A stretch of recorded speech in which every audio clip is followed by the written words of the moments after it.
Good afternoon and welcome to St. Newsfile. I'm McKenna Jameson. We have a busy day ahead on St. Newsfile today. Connor Gunn will have a look at sports later this half hour, but first, let's check in with Jaden Wozni with the weather. Thank you, McKenna. Well, it is a beautiful day here in Calgary right now. 8 degrees with an expected high of 9 degrees later on. Very sunny sky right now. Now, the record high was 16 degrees and the record low on this day was minus 20. And at this time last year, it was plus 13, so we're definitely close on that radar there. Very beautiful day, though. I'll have your full forecast coming up a little later on. Thanks, Jaden. Now here's a look at today's top stories. The latest update released by the Alberta government has shown there to be 28 new cases of COVID-19 in Alberta, which brings a total of 1,451 cases, with 592 of those cases recovering. Along with that, there have been 3 more deaths as well, one from Edmonton area and the other 2 from Calgary. As a doctor for the population, I know that the medicine of physical distancing that I'm currently prescribing is a bitter pill to swallow.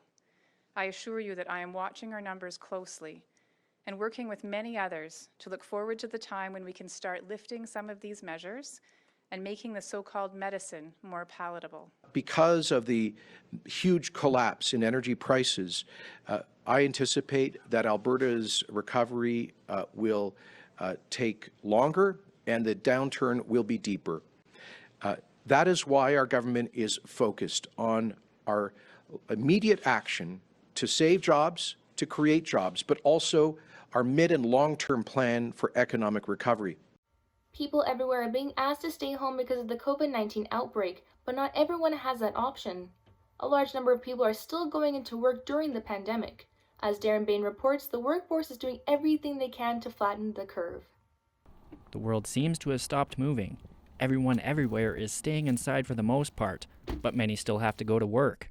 A vast range of workforces like the oil patch are still running to an extent, but concerns over COVID-19 are changing the way business is conducted. Many businesses relied on face-to-face contact to conduct their business, but have had to make changes to how they do things. So each day we fill in this app on our phone, which through our employer, and it basically allows us to check ourselves for any symptoms with COVID-19. If we do have those symptoms, we are not allowed to be at work, and if we don't have them, then it lets the employer know that we're healthy. Workers in different occupations are concerned about going into work during COVID-19, but are confident their employers and fellow employees are taking social and physical distancing very seriously. No, I think we're all really good at keeping our social distance and our physical distance, and constantly washing and sanitizing everything that we use or touch. And to know that if you're not feeling well, you stay home. And I think that's really important that we're all taking those measures. And public health doctors say that careful hand washing is the key. You need to use soap and water and wash for at least 20 seconds. Many of us are fortunate enough to be able to work from home during the pandemic and can avoid as many people as possible.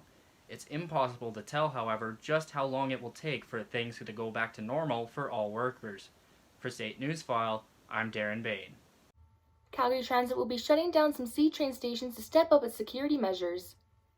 Due to the COVID-19 pandemic, ridership on the C-trains has dropped a staggering 80%. With that drop, there has been an increase of social disorder, so there will be more safety measures implemented for those who still use the C-train. There will be 5 stations on the Red Line that will close after 6 p.m. and enforcement on fares for trains leaving the downtown core. A shooting in southwest Calgary has left 1 person dead this morning. Police responded to the shooting at an apartment in the community of Sonalta. When police arrived, they found a man suffering from life-threatening injuries and was rushed to the hospital where he later died. Police said they are looking for a white Dodge Caliber as a vehicle of interest. Police asked for any information from the public to call Crime Stoppers. Police are asking for the public's help in identifying a man who attempted to rob a bank. The Calgary Police Service was called to RBC Bank in the community of Aspen Woods. The man was armed and was demanding money from guards of an armored truck. 1 guard sustained minor injuries from the altercation with the man. Police say they are looking for a white male between 35 to 40 years old with a height of approximately 5'9". Police encourage anyone with information to call Crime Stoppers. There could be some different scenarios for Canada based on how many people self-quarantine and self-isolate, as Dr. Teresa Tam says the numbers will only just go up from here. Our forecast predicts that we will see from about 22,580 to about 31,850 cases by April the 16th. Based on the case fatality rate to date, this could mean we reach between 500 and 700 total deaths in Canada by next week. Right now in Canada, for every one person infected, it will spread to 2.19 more. The hope is to find a working scenario to flatten the curve with stronger epidemic control. 1 to 10% is the goal, but right now it is slipping to weaker control. If the virus cannot be contained through social distancing and self-quarantine, then it is very possible it may slip into no control. Due to the COVID-19 pandemic, all public libraries in Calgary are temporarily closed. Many Calgarians are now resorting to shared books through non-profit little library boxes that are scattered across Calgary communities. Ronaldo Suarez joins us live from his community. Ronaldo, is sharing books during this pandemic even safe?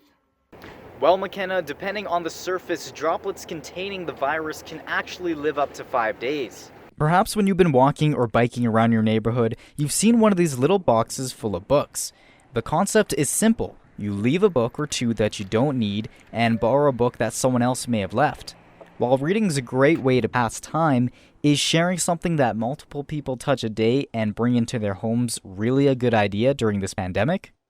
You don't know who's touching what, how many people are touching it, and if the virus or whatever can stay on an object for countless hours, you don't know where it's been, who touched it, if they're sick, if they're not sick. So it's just, why take the risk? It's just a book. For metal objects such as doorknobs, jewelry, and silverware, the virus can live on the surface for up to 5 days. On plastics such as bus seats, it can survive up to 2 to 3 days. On paper, it varies depending on what strain of coronavirus it is. But with COVID-19, the virus is the most virulent form and could live up to 5 days. It's only common sense you do everything you can to avoid the possibility of contracting the virus. And Mayor Naheed Nenshi says in general, people should stay home for the safety of everyone. Even if everyone's been self-isolating, even if no one shows symptoms, you got to stay within what the Prime Minister of New Zealand calls your bubble. Your bubble are the people that you are self-isolating within your home. And your bubble shouldn't touch other people's bubbles. Roberge thinks it's a bad idea overall to touch anything these days, books or not. I don't know who would be the head of that. There's just books in a bin. So I think it's up to people to not use it themselves and make that decision for themselves. While you can use household cleaning sprays or wipes on most surfaces to keep clean, books are a different story. You can't wipe down every page, and if you do, you could ruin the book.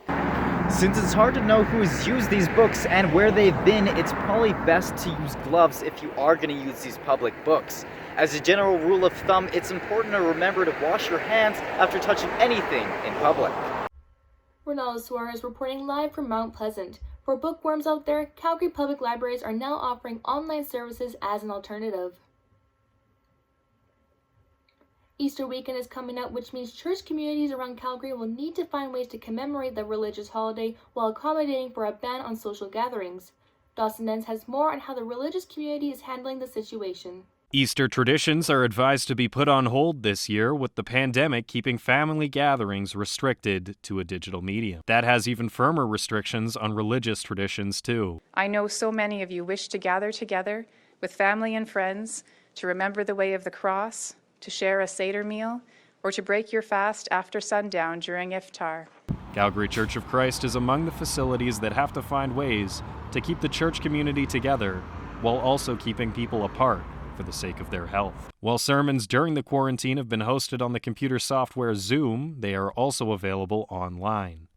Calgary Church of Christ pastor Dr. Kelly Carter says that the service this weekend will be a collaboration between several churches of Christ in Calgary. The Ross Carrick Church of Christ, the Oak Park Church of Christ, Northern Hills Church, and Riverview Christian Church will be working alongside the Calgary Church of Christ to bring together an Easter weekend. We're actually just going to record it, so it's going to be a series of videos that will be played in order, and then each church will be sent the links, and they can kind of do it when they want. What would normally be a full parking lot for Easter weekend will be looking a lot more like this. However, even though the church itself will be empty, the community will still be meeting. It's been long enough in quarantine that most of the kinks should be worked out for online service, but it's still a leap of faith. For St. Newsfile, I'm Dawson Entz. With the virus that needs no introduction at this point, international students are now being forced to look into alternative options in the event they are unable to return overseas or across the borders. Ryder McKay has more on a Canadian student whose University of Connecticut future is all but certain. With COVID-19 continuing to be a factor and affecting everybody throughout the world, international students are now concerned about what may happen next year. Charlie Risk, a student at Connecticut from Medicine Hat, Alberta, is concerned about next year and just concerned overall. It's definitely been tough. I came back from spring break and I didn't realize my last class was going to be before spring break, and I come back and next thing you know I'm back in Canada and the borders are closed, so it's definitely been a whirlwind. Whirlwind only amplified as when Risk returned, things got even tighter at the border and now no one can cross. Another concern for an international student is the outright cost. An international student pays almost double than what a regular student would, and with the Canadian dollar in question, that's something also a concern. Canadian dollar's only getting worse, so that makes it hard for Canadians to actually afford to go down to the States, and then with COVID-19 being so strong down south, that it's a big question mark of whether or not school's actually going to happen. Online classes throughout North America are in full swing, just like they are here at SAIT. With the virus expected to peak around mid-May, it's not impossible for normal school life to return in the fall. However, as history shows, sometimes things don't go always according to plan. In the meantime, the digital world lives on. For SAIT Newsfile, I'm Ryder McKay. Those are today's top stories. We have sports and entertainment news ahead, as well as your full weather forecast. But first, Jaden Wozni has a look at what you can do to amuse yourself this week. Just because you can't leave your house doesn't mean you can't enjoy your favorite artists. Check out Lady Gaga as she rocks Instagram Live next Saturday at 7. Facebook Live will be hosting Human to Human this Saturday. The event goes from noon until midnight with live music from Walk the Moon, Ex-Ambassadors, and more. Thomas Wesley Pence, also known as Diplo, will be performing on Instagram tonight at 7. The Los Angeles DJ never seems to disappoint. Ever wanted to ask Calgary Flames superstar Johnny Gaudreau a question? Well, here's your chance. Join Johnny on Instagram Live at 5 o'clock tomorrow night and ask away. The City of Calgary will be hosting an online Easter egg hunt this Sunday. Check out calgary.ca and happy hunting. Molson wants you to stay safe and stay home. Check out molson.ca to be a part of the online fun. Meet friends, enjoy a beverage, and stay safe. I had it so good. I had my own car, great grades, everything in my life was going great till I ruined it all. Little did I know, this would be my greatest mistake. Drunk driving. Lawyer fees, disappointed parents, lost car, if only I listened. Hey, you aren't good to drive home. Friends don't let friends drink and drive. Come and learn the breaking world of broadcast news. Find your passion to investigate, write, shoot, edit, and deliver the stories of the day. SAIT's broadcast news program teaches you everything you need to know for a career in radio and television. Become the next great anchor, reporter, or personality using industry standard technology alongside qualified instructors with years of experience. This is broadcast news. Come and dare to be on air. All right, everybody, welcome back. Let's take a look at our map across Canada. First things first, let's take a look at the western part of the country. In Vancouver right now, they are experiencing a high-pressure system coming in from Victoria, and that's creating quite the warmth. They won't see rain for the next week, which is very rare for them. Heading on over to Edmonton, it is 4 degrees and cloudy currently. Things are going to warm up a little bit more. And in Regina and Winnipeg, it is -2 and mostly sunny. Now let's head over to the eastern part of the country. In Toronto right now, it is 8 degrees and mostly cloudy. They do have that low-pressure system coming up from the northern tip of the United United States. Now that's creating a little bit cooler temperatures over there, a little bit more dry. And in Montreal, it's 2 degrees and rainy. And in Halifax and St. John's, it's twinning with 4 degrees and mostly cloudy conditions. Now, I don't advise you travel right now, but if you are stuck on the resorts, or if you're looking to plan ahead, we can get you those temperatures. Let's take a look at the resorts. It's a little cool today in Palm Springs, just 14 degrees with calls for rain later on in the day. Barbados, Orlando, and Cancun are all looking really good and sitting at 31 degrees apiece with mostly sunny conditions. Las Vegas is cool at 13 and mostly cloudy, and Honolulu is perfect, sitting at 20 and partly cloudy. Well, it's a stellar looking day in our fine city of Calgary. Let's take a look at the Calgary forecast. Today's high will get to 9 degrees, but right now it is currently 3 degrees, mostly cloudy conditions, but that will change to a mix of sun and clouds, and of course just a slight wind coming from the southeast at 8 kilometers an hour. And what's coming up next? Say it ain't snow. Yes, snow is coming up tomorrow. And now we're going to head over and take a look at our fair province. Now, Calgary will be 9 degrees today. That is your hot spot for the province, but Lethbridge, a close runner-up at 8 degrees and mostly cloudy.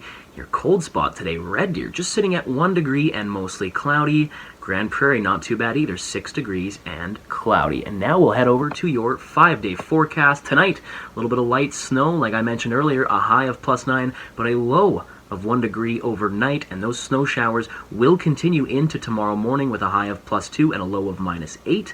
And on Saturday, we're going to see partly cloudy conditions with a high of -4 and a low of -11. On Easter Sunday, it's going to be partly cloudy and -2 for the high, -9 for your low. And on Easter Monday, +2 degrees for the high, -4 for the low. That's a look at weather. How does this dog look to you? Or this kitten?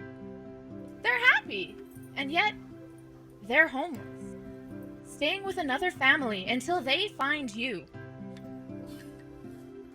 ARF has helped give over 2,500 animals forever homes. Why not be the next? Help us help them.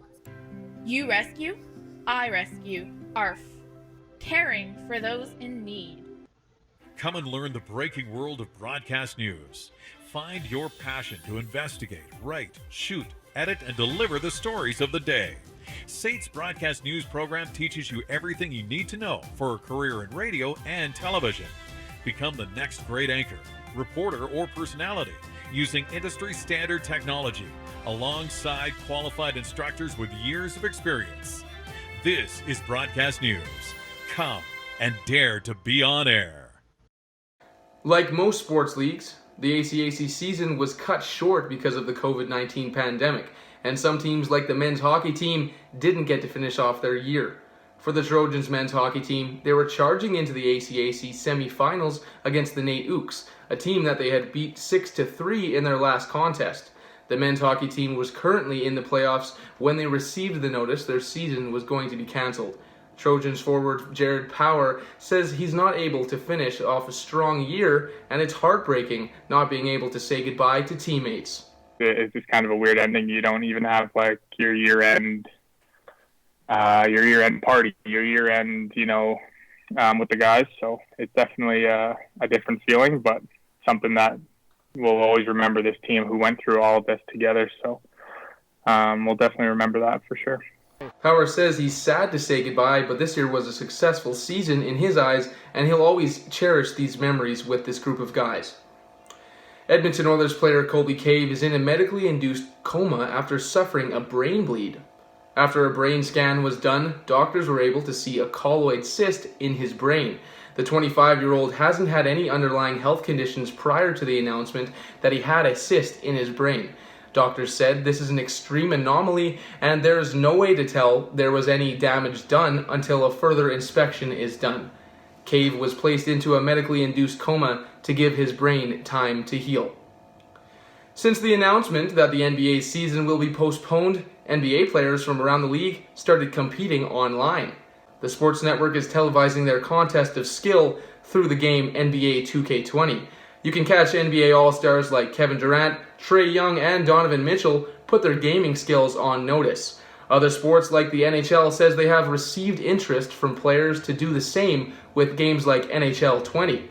Professional athletes say playing video games is keeping them sane while the season is postponed.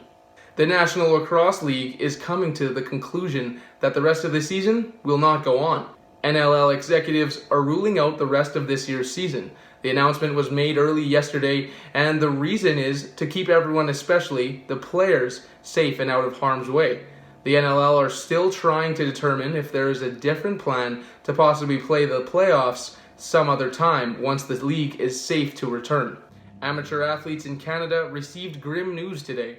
Prime Minister Justin Trudeau announced that he does not anticipate the self-isolation mandate to end until a vaccine has been developed.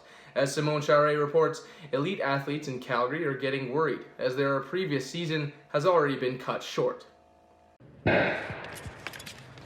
Speed skaters across the country are getting increasingly fed up as the beginning of the new season has been indefinitely postponed. It is next to impossible to train as a group, and very few athletes have access to their own equipment to train on their own. I'm worried about my future. I'm at an important part of my career, and I need to train to develop. Now I can't go to the gym, to the rink, and I don't have any equipment at my house. It's difficult for me. The Olympic Oval originally closed its doors to international athletes at the beginning of March and officially closed its doors to everyone at the end of last month. The self-isolation mandate forced the International Skating Union to cancel all national and international events. Some of the athletes are absolutely devastated. They don't know what's going to happen next season. They were peaking for these end-of-the-year competitions, and now that they don't have those, they don't get that chance to show their hard work. These results and rankings are critical as only the top 14 male and female athletes in the country are allowed to skate for Team Canada. The rankings will be even more ambiguous next season with the retirement of Quebec skater Mathieu Bernier and the incredible comeback of Rennie Stige. Speed Skating Canada has not yet released its final result for the last year's season, meaning who will be a part of the national team for the pre-Olympic season next year is up in the air. For Sick Newsfile, I'm Simon Charest. Thanks for that sports update, Connor. Tiger King: Murder, Mayhem, and Madness was one of 55 shows released by Netflix during last month's quarantine period, and the series has quickly become a pop culture sensation. Netflix is reportedly working on a bonus episode, but the main antagonist of the series, Carol Baskin, does not want to be a part of it. Charlie Caldwell joins us for this week's entertainment update. Charlie, why is the series so popular? Why are viewers upset Carol Baskin will not appear in the bonus episode? The hit docu-series is centered around wild animal owner Joe Exotic and his private zoo located in Oklahoma. Baskin and Exotic developed a feud, which Baskin believes Netflix portrayed very poorly. Hi, I'm Joe Exotic, and welcome to a day of my life. True crime documentary series Tiger King dives into the business of exotic zookeeping and animal trading in the United States. Joe Exotic is one of the most notorious zookeepers who built his own private zoo, allowing for visitors to interact with his big cats. Business was going well for Exotic until he met Carol Baskin, an animal activist and owner of Big Cat Sanctuary in Florida. Baskin threatened to put Exotic Zoo out of business, sparking a rivalry between the two cat lovers. You're an animal rights person, and you try and come into this facility, this is what you're going to be greeted with. Things became extremely heated between the two when Exotic talked about the mysterious disappearance of Baskin's former husband, Don Lewis, online. Viewers of the show have begun to take Exotic's side and are showing love for him on the internet. Carol Baskin killed her husband, whacked him. Can't convince me that it didn't happen. Baskin slammed the documentary, calling it salacious and sensational, especially the way it covered details about her husband's death. Baskin adds, she is disappointed Tiger King didn't expose the abuse the animals faced, but mostly focused on hers and Exotic's feud. You can see how they go from being so sweet to just wanting to tear your face off, and they can do it like that. The bonus episode is rumored to be released by the end of the week. Co-directors and writers Eric Good and Rebecca Shanklin say Baskin knew exactly what she was getting into when the pair began filming the series 5 years ago. Exotic is currently in federal prison, serving a 22-year sentence after attempting to hire hitmen to kill Baskin. And that's our entertainment update. Thanks, Charlie. We'll have another entertainment update for you tomorrow. Still ahead on St. Newsfile, see how teachers are becoming more social media savvy in order to teach their students. I had it so good. I had my own car, great grades, everything in my life was going great till I ruined it all. Little did I know, this would be my greatest mistake. Drunk driving. Lawyer fees, disappointed parents, lost car. If only I listened. Hey, you aren't good to drive home. Friends don't let friends drink and drive. Come and learn the breaking world of broadcast news. Find your passion to investigate, write, shoot, edit, and deliver the stories of the day. SAIT's broadcast news program teaches you everything you need to know for a career in radio and television. Become the next great anchor, reporter, or personality using industry standard technology alongside qualified instructors with years of experience. This is broadcast news. Come and dare to be on air. The lack of social interactions between students and teachers has got one school thinking how to change that. James Dunn reports on the ways that teachers and staff have adapted in order to make sure students don't feel alone. No, I'm good.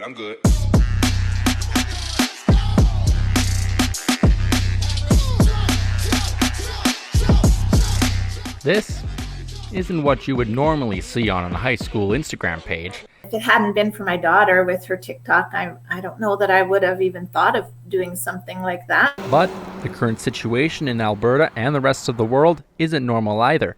While classes are moved out of the classroom and into an online environment, students are looking for ways to stay connected to their fellow classmates and their teachers. We didn't have our most precious resource in front of us anymore. We had to go where they are, and we knew that. Hunting Hills High School in Red Deer is taking social media to a whole new level. Teachers on video issuing challenges and 20-second videos called Wash and Learn that show a teacher doing what they know best. It gives the students also something else to talk about on their own social media platforms. Like, did you see Mr. Owen showing how to cut metal? Or did you see Mrs. Martinick demonstrate the dance step? Did you see the phys ed teachers dressed as Hans and Franz? Welcome to the Lightning Loft. We are here with Hans and Franz today. I am Hans and I am Franz, and we're here to pop.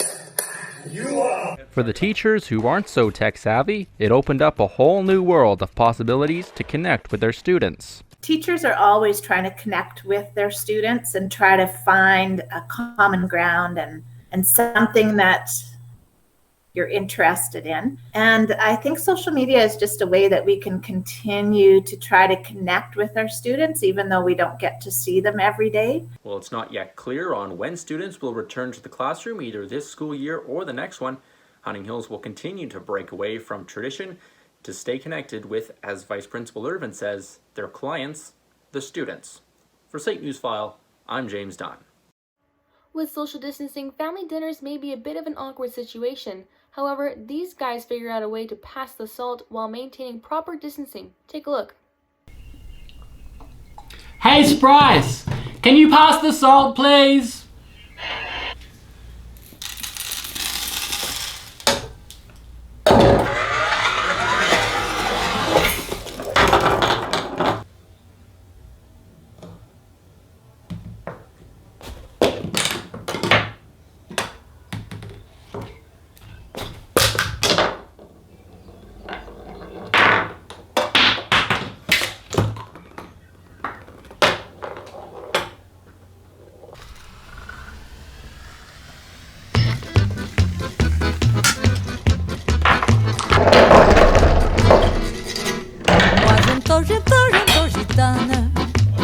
Thank you!